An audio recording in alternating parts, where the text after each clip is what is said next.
नमस्कार साथियों, कैसे हो आप सब? बढ़िया हो। हम भारतवर्ष के नागरिक हैं और भारत हमारा प्रिय देश है। कितना प्रिय है? भारत प्रिय होना चाहिए या नेता प्रिय होना चाहिए, हमें यह बता दो पहले तो, है ना?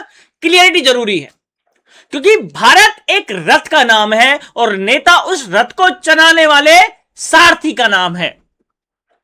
अब वो सारथी आपका जीजा लगता है या फूफा लगता है या पप्पा लगता है या फिर मित्र लगता है या फिर वो एक आपकी जॉब कर रहा है, वो आपको डिसाइड करना है। अगर वो रथ ठीक से नहीं चला रहा है तो आपको उसको बोलना पड़ेगा, आपको उसे सवाल पूछना पड़ेगा। यही एक क्या सच्चे उस रथ पे बैठने वाले का कर्तव्य बन जाता है। अगर हम बात करते हैं महाभारत की, तो महाभारत का युद्ध पांडवों ने कैसे जीता? पांडवों ने कैसे जीता? अर्जुन की वजह से जीता। अर्जुन ने कैसे जीता? अर्जुन के जो रथ था उसका सारथी कौन था? भगवान श्री कृष्ण साक्षात। यानी रथ का सारथी कौन है, यह भी बड़ा इंपॉर्टेंट काम है। ठीक वैसे ही हमारे देश की बागडोर किसके हाथों में है, यह भी बड़ा इंपॉर्टेंट चीज होती है। अब मैं आपको बता दूं, क्या हमारे देश में सब कुछ तो ठीक चल रहा है तुम्हारे अनुसार, लेकिन क्या देश का भविष्य ठीक हाथों में है? क्या मैं यहां पे वीडियोस बना रहा हूं, आप मेरी वीडियोस देख रहे हैं, कहीं ना कहीं यह भी एक बेरोजगारी का संकेत है। हाँ, मैं पढ़ा नहीं या फिर मैंने को ठीक से चीजें मैंने की नहीं, वो एक अलग बात है, लेकिन ये उतनी ही सही बात ये भी है कि मुझे उस टाइप का प्लेटफॉर्म मिला ही नहीं। यस और नो? हमारे देश में कहा जाता है कि एजुकेशन के ऊपर जीएसटी नहीं है, लेकिन कहीं ना कहीं यह भी है कि एजुकेशन के ऊपर जीएसटी तो है। पूछो कैसे? क्योंकि 11th 12th या फिर कॉलेज की डिग्री लेने के बाद आप कौन सी गवर्नमेंट लग सकते हो जॉब वाली बात मुझे बताओ। आपको कोई ना कोई कोचिंग करनी पड़ेगी, आपको कोई ना कोई स्किल्स का कोर्स करना पड़ेगा, और जब आप किसी कोचिंग में जाओगे, आप किसी स्किल्स के लिए कोचिंग करोगे, तो आपको वहां तो जीएसटी देनी पड़ेगी। अभी राजस्थान यूनिवर्सिटी का पिछले 4-5 सालों का डेटा निकाला गया और इस डेटा के अंदर पाया गया क्या कि पिछले 5 साल के अंदर केवल राजस्थान यूनिवर्सिटी में से केवल और केवल 26 बच्चों की गवर्नमेंट जॉब लगी है। तो क्या 26 बच्चों की गवर्नमेंट जॉब लग जाना बड़ा महान काम है क्या राजस्थान यूनिवर्सिटी के लिए? हमारी सरकार का क्या योगदान है? क्योंकि सरकार का नाम सरकार होने से वो भगवान नहीं हो जाती, वो केवल और केवल देश की सारथी है।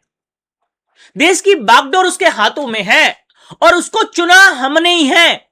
हम हैं मेन मालिक। समझ आई मेरी बात? अब देश का युवा है, चाहे वो राजस्थान का हो, चाहे यूपी का हो, चाहे बिहार का हो या झारखंड का हो, उसको चाहिए शिक्षा।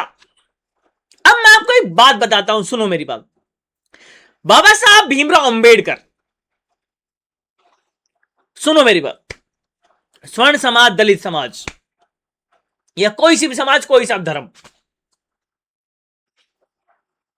मुझे भूल जाओ मैं कौन से धर्म से हूं, तुम है ना, चलो धर्म तो मेरा अंदाजा लगा दोगे, मैंने कहा है बहुत बार कि मैं हिंदू धर्म से हूं, लेकिन तुम है ना मेरी जाति का अंदाजा नहीं लगा पाओगे, और मेरा नाम तो कभी भी डिफाइन नहीं करेगा मैं कौन सी जाति से बिलोंग करता हूं। समझ आई मेरी बात? हाँ, ये मेरा रखा हुआ नाम है ना, मेरा खुद का, बंसीवाल। नहीं मिलेगा बच्चा, नहीं मिलेगा। और जो तुम्हें लग रहा है ना मैं वो हूं, मैं वो तो कतई नहीं हूं। समझ आई मेरी बात? जात ना पूछो साधु की, पूछ लीजिए ज्ञान, मोल लगाओ तलवार का, पड़ी रहने दो म्यान। मैं कई बार बाबा साहब भीमराव अंबेडकर के बारे में बोल देता हूं तो कुछ लोग मुझे नीला कबूतर बोल देते हैं कमेंट में। ठीक है, बोल दो, मुझे कोई फर्क नहीं पड़ता तुम्हारी बातों से। अगर तुम्हारी बातों से मुझे फर्क पड़ता तो मैं यहां नहीं बैठा होता, है ना, तुम्हारी तरह ही कोई रील स्क्रॉल कर रहा होता और बैठा होता उसी जगह। तो मुझे इन बातों से कोई फर्क नहीं पड़ता। मेरे लिए नीला भी वैसा ही है जैसा लाल है, लाल भी वैसा ही है जैसा सफेद है, सफेद भी वैसा ही है जैसे काला है, और काला भी वैसा ही है जैसे भगवा है, भगवा भी वैसा ही है जैसे ऑरेंज है, और ऑरेंज भी वैसा ही है जैसे हरा है। कोई अंतर नहीं है मेरे अंदर, क्योंकि मैं एक साइंस का विद्यार्थी हूं। कलर तो इस दुनिया में क्या नहीं करते हैं? एग्जिस्ट ही नहीं करते हैं। यस और नो? जो फिजिक्स पढ़ते हैं उन्हें सबको पता होगा। एक क्या होती है? फ्रीक्वेंसी होती है, वेवलेंथ। उस पर्टिकुलर वेवलेंथ की जो लाइट आती है और वो जब टकराती है, वहां से विगब्योर की वजह से एक कलर बनता है और वही कलर हमें दिखाई देता है। तो हरा नीला पीला तो कुछ होता ही नहीं है। यस और नो? तो मैं क्यों बुरा मानूं भाई? तो तुम्हारे पास अज्ञानता है, तुम अज्ञानी व्यक्ति हो, तुम मानो, मैं क्यों मानूं? अगर मैं झूठ बोल रहा हूं तो तुम्हें एक प्रैक्टिकल बात बताता हूं। मैं अपने कमरे की पूरी लाइट बंद कर देना और लाइट बंद बंद करने के बाद अपनी अलमीरा खोलना जिसके अंदर सतरंगी कपड़े भरे होते हैं, और देखना अपनी आंखों से, वहां पे केवल और केवल तुम्हें नीला कलर दिखाई देगा। नीला, डार्क ब्लू। जो तुम अपने आप को कहोगे कि ये ब्लैक है, बट वो कैसा कलर होगा? Dark blue. समझ आई बात? और जब तुम लाइट जलाओगे, उस लाइट की पर्टिकुलर एक वेवलेंथ आएगी और उस वेवलेंथ का भी एक पर्टिकुलर कलर होता है। उस कलर की वेवलेंथ आके उससे टकराएगी, तब तो आके तुम्हें पता चलेगा ये कौन सा कलर है।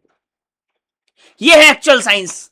लेकिन पढ़ोगे लिखोगे तो जानोगे ना, फिर वही अंधभक्ति वाली बात आ जाती है। इसलिए मैं, सुनो मेरी बात, मैं क्या कह रहा हूं।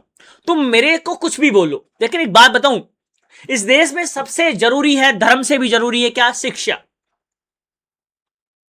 पहला काम जीवित रहना, दूसरा काम शिक्षा।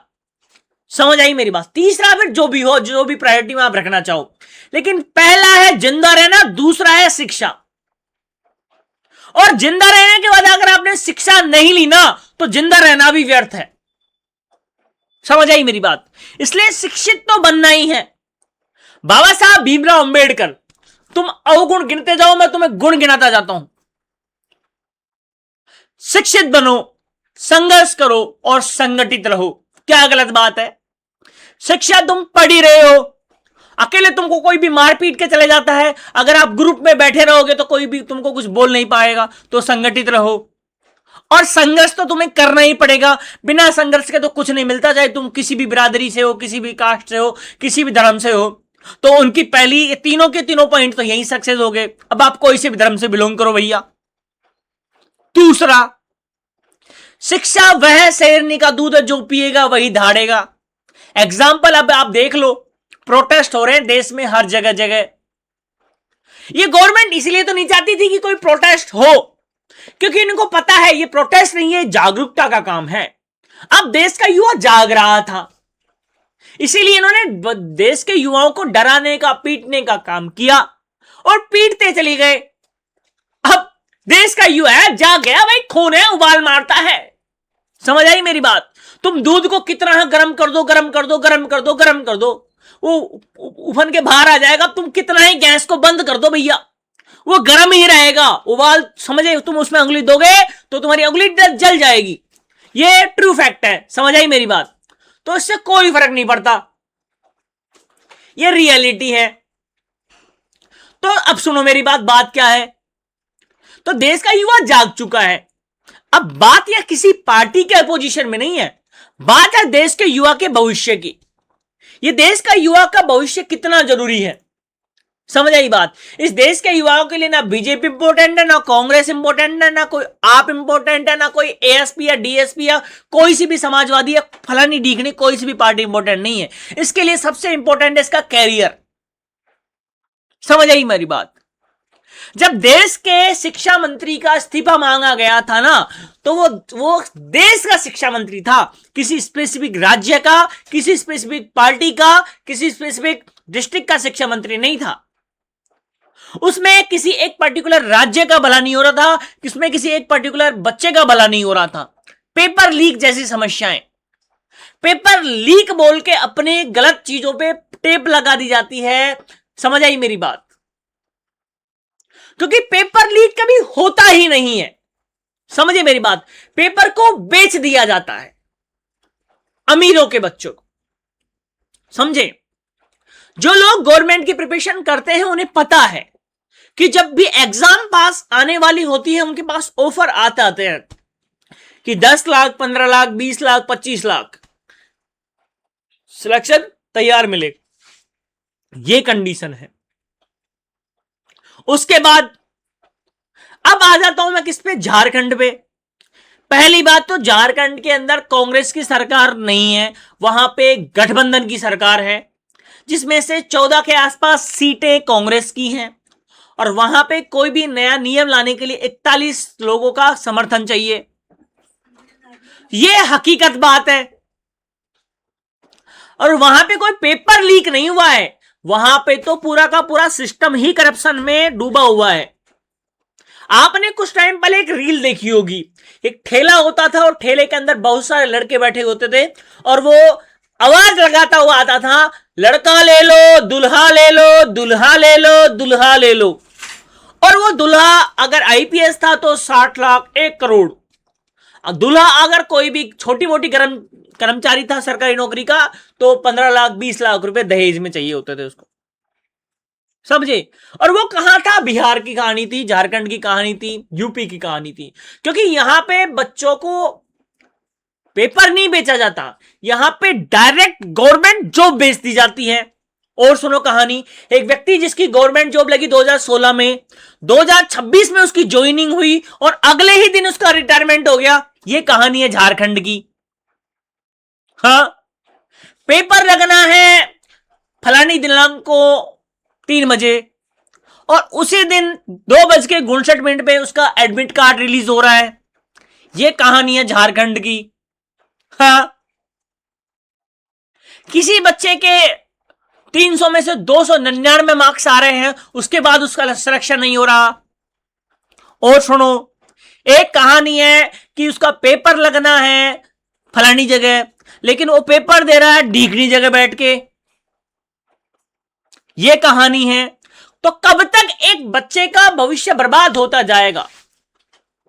मैं फिर कह रहा हूं कि पेपर बेच दिए जाते हैं और यह तो होता है पेपर लीक जैसी समस्याएं, लेकिन जॉब ही बेच दी जाती है। एक जॉब की एक पर्टिकुलर क्या लगाई जाती है, बोली, कि ये जॉब 15 लाख की है, ये जॉब 30 लाख की है, 25 लाख की है। यानी हमारे देश का युवा सोचता है कि मैं जब नौकरी करूंगा तो पैसा कमाऊंगा और दुनिया के सारे सुख खरीद लूंगा। सरकार क्या चाहती है, पहले तू पैसे कमा, उसके बाद तू सरकारी नौकरी कर। अब वो पैसे कहां से कमाएगा, वो अपने मम्मी के गहने बेचेगा, वो अपनी जमीन बेचेगा, उसके बाद वो सरकारी नौकरी खरीद लेता है। ये चल रहा है हमारे देश के बच्चों के भविष्य के साथ। और कब तक सहेगा हमारा ये भारत, सवाल पूछता है ये संदीप। एक व्यक्ति ने कहा था कि हमारा देश, एक पता है बड़ा ही फेमस चल रहा है कि देश के तेरे टुकड़े होंगे, एक व्यक्ति ने कहा था। और देश के टुकड़े क्यों होंगे भाई, मैं तो खुद ही पूछता हूं, नहीं होने चाहिए। हमारा प्यारा भारत है और भारत महान है, लेकिन फिर भी मैं कहता हूं कि देश के टुकड़े तो पहले ही हो चुके हैं। मैं पाकिस्तान और बांग्लादेश की बात तो कर ही नहीं रहा हूं। कौन से टुकड़े की बात कर रहा हूं, एक है अमीरों का इंडिया, एक है गरीबों का भारत। अमीरों का इंडिया भारत, गरीबों के भारत को कुछ समझता ही कुछ नहीं है, और गरीबों के भारत को तो अमीरों का इंडिया समझ में नहीं आता है। गरीबों का भारत तो पिछड़ा हुआ है अमीरों के इंडिया से। अमीरों का इंडिया तो गरीबों के भारत का शोषण करता है। यह हालात है। कब तक चलेगा ये। एक नेता एक गांव से निकलता है और वो कहता है कि मैं तुम गरीबों का उद्धार करूंगा, और वो उद्धार करते करते करते खुद अमीर बन जाता है, उसके बाद गरीबों को भूल जाता है। ये कहानी है इस देश की। इस देश की कहानी यह है कि कोई भी पार्टी देश के बच्चों का भविष्य चाहती ही नहीं है, क्योंकि फिर वही बात आ जाती है बाबा साहब भीमराव अंबेडकर की कही हुई बात कि सरकार तुम्हें फ्री में खाना बांट सकती है, भोजन बांट सकती है, कपड़े बांट सकती है, पैसा बांट सकती है, लेकिन फ्री में शिक्षा नहीं देगी। क्योंकि इसको पता है अगर शिक्षा दी तो देश का युवा फिर सवाल पूछेगा और हमको जवाब देना पड़ेगा। जवाब कहां से लाएंगे, बात यह भी है। इसलिए मैं कहता हूं कि देश के बच्चों जाग जाओ। सरकार ने इसीलिए लाठीचार्ज करवाया था कि तुम जागो नहीं, तुम पड़े रहो, डर जाओ और घबरा जाओ और सरकार से सवाल पूछना भूल जाओ। लेकिन यह प्रोटेस्ट सक्सेसफुल हुआ। मैं उस सीजेपी की पार्टी के पक्ष में नहीं हूं, मैं किसी भी पार्टी के पक्ष में नहीं हूं, लेकिन इस प्रोटेस्ट के उद्देश्य के पक्ष में था। मुझे पता था कि देश का युवा जागेगा और सरकार से सवाल पूछेगा, वो भूल जाएगा कि सामने राहुल गांधी है, नरेंद्र मोदी है, अमित शाह है, अरविंद केजरीवाल है, या कोई भी है, उसके सवाल पूछेगा वो। और मैं भी पूछ रहा हूं। हो सकता है किसी को मैं गलत लग रहा हूं, लेकिन गलत मैं नहीं हूं, गलत ये सरकार है जो देश के भविष्य के साथ खिलवाड़ कर रही है। इसकी जिम्मेदारी बनती है कि देश को शिक्षित बनाए, संगठित रखे। ये देश ने तो बेच रखा है यार। अभी यूपी के अंदर भगवान श्री राम के मंदिर में चंदा चोरी हुआ। लोगों ने पूछा कि चंदा कहां गया, तो पता है वहां के मुख्यमंत्री साहब क्या कहते हैं? वो कहते हैं कि चंदे का हिसाब वो लोग मांग रहे हैं जिसने चंदा दिया ही नहीं। वाह रे मेरे मुख्यमंत्री साहब, यह बात बोल के आपने क्या कर दिया? अपनी शिक्षा और अपने दिमाग का परिचय तो दे ही दिया। फिर वहां के विधानसभा के जो अध्यक्ष हैं, है ना, वो कहते हैं कि मुझे रसीद दिखाओ, रसीद दिखाओ कितना चंदा दिया था। और जब भगवान श्री राम का मंदिर बन रहा था, मैंने कहा, देखा था न्यूज के अंदर कि 4000 मुसलमानों ने राम मंदिर के अंदर चंदा दिया था। देखा था मैंने न्यूज में। मैंने भी बाकायदा पैसा दिया था। हो सकता है कि मैंने लाखों करोड़ों नहीं दिए। उस टाइम पे मैं बच्चा था, मैं स्टूडेंट था, मैंने अपनी पॉकेट मनी से 10 रुपया, 20 रुपया, 1000 रुपया, जो भी मेरे से बनती आया था मैंने दिया था। मेरे पास स्क्रीनशॉट पड़ा हुआ है, दिखा दूंगा मैं, या फिर खो गया होगा, कोई बात नहीं, कि मैंने दिया था। और तमाम लोगों ने दिया था भाई। और तुम कहते हो, क्या कहते हो? इसका मतलब तो जिसका मर्डर हो गया वही तो आएगा अपने लिए इंसाफ मांगने, बाकी सब तो भाड़ में जाओ। ये तो वही लोग थे ना, क्या नाम से, नीट का पेपर लीक हो गया तो उसमें प्रोटेस्ट में वही आएंगे जो नीट के बच्चे दिए थे। ये तो इस सरकार का दिमाग है। ये सरकार का हमेशा कॉन्सेप्ट रहा है कि देश के लोगों को बांट देंगे हिंदू मुस्लिम के अंदर। और देश के पॉलिटिशियन भी उसी नेता के पास, उसी बाबा के पास जाते हैं जिसका कॉन्सेप्ट यही होता है हिंदू मुस्लिम करने का। धीरेन्द्र शास्त्री, अनिरुद्धाचार्य, जो केवल और केवल हिंदू मुस्लिम, हिंदू मुस्लिम, हिंदू मुस्लिम, हिंदू मुस्लिम करते रहते हैं। कभी जाए बाबा प्रेमानंद के पास में दिखेंगे? नहीं जाएंगे, क्योंकि वो हिंदू मुस्लिम करते ही नहीं है। उन्हें कोई चंदा चाहिए ही नहीं, उन्हें पैसा चाहिए ही नहीं, उन्हें केवल और केवल प्रेम है, बस प्रेम से बात करते हैं।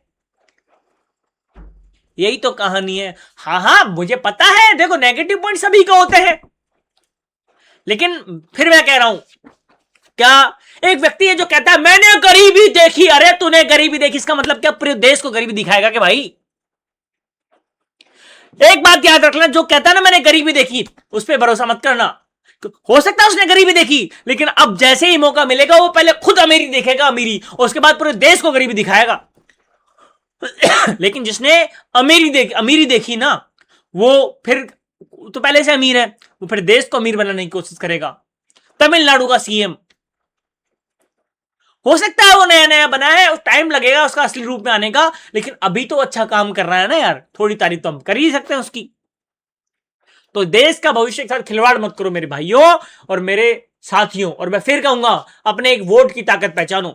ये केवल वोट अपना बटन नहीं है जो तुम दबा के आ गए, वो तुम्हारा अधिकार था जो बाबा साहब भीमराव अंबेडकर ने तुम्हें दिलाया था। और अपने वोट की ताकत को पहचानो और अपने देश, अपने जगह के अच्छे नेता को चुनो।